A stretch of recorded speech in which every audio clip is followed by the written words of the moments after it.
ಈ ಜಗತ್ತಿನಲ್ಲಿ ಎಷ್ಟೋ ಜೀವಗಳು ತುಂಬ ಕಷ್ಟದಿಂದ ನರಳ್ತಾ ಇರ್ತವೆ, ಅದು ಪ್ರಾಣಿಗಳಾಗಿರಲಿ ಅಥವಾ ಮನುಷ್ಯರಾಗಿರಲಿ, ಅವರಿಗೆ ನಾವು ಸಹಾಯವನ್ನು ಮಾಡಬೇಕು. ಒಬ್ಬ ಮಹಾನ್ ಸನ್ಯಾಸಿ ಏನು ಮಾಡ್ತಾರೆ, ಇದೇ ಥರ ಕಷ್ಟದಲ್ಲಿರತಕ್ಕಂತಹ ಬಡ ಜನರಿಗೆ ಸಹಾಯವನ್ನು ಮಾಡ್ತಾ ಇರ್ತಾರೆ, ತುಂಬ ಫೇಮಸ್ ಆಗಿರ್ತಾರೆ.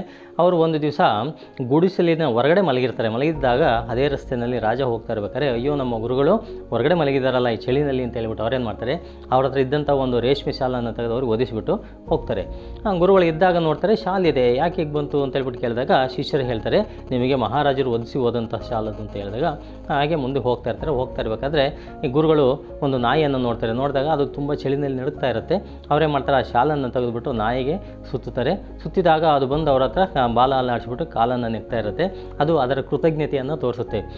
ಅವರು ಮುಂದೆ ಹಾಗೆ ಹೋಗ್ತಾ ಇರ್ತಾರೆ. ಹೀಗೆ ಯಾರಿಗೆ ನಾವು ಸಹಾಯವನ್ನು ಮಾಡ್ತೀವಿ ಅದನ್ನು ದೇವರು ಯಾವುದೋ ಒಂದು ರೀತಿಯಲ್ಲಿ ನಮಗೆ ವಾಪಸ್ ಅದನ್ನು ಕೊಡ್ತಾರೆ. ಆ ಕೃತಜ್ಞತೆ ಅನ್ನೋದು ನಮಗೆ ಸಿಗುತ್ತೆ. ಆದರೆ ಅದನ್ನು ನಾವು ಎಕ್ಸ್ಪೆಕ್ಟ್ ಮಾಡಬಾರ್ದು. ಕಷ್ಟದಲ್ಲಿರೋರಿಗೆ ಸಹಾಯವನ್ನು ಮಾಡಿದರೆ ನಮಗದು ಭಗವಂತ ಮತ್ತೆ ಅದನ್ನು ವಾಪಸ್ಸು ಕೊಡ್ತಾನೆ ಅನ್ನತಕ್ಕಂಥ ನಂಬಿಕೆ ನಮಗೆ ಇದ್ದೇ ಇರುತ್ತೆ.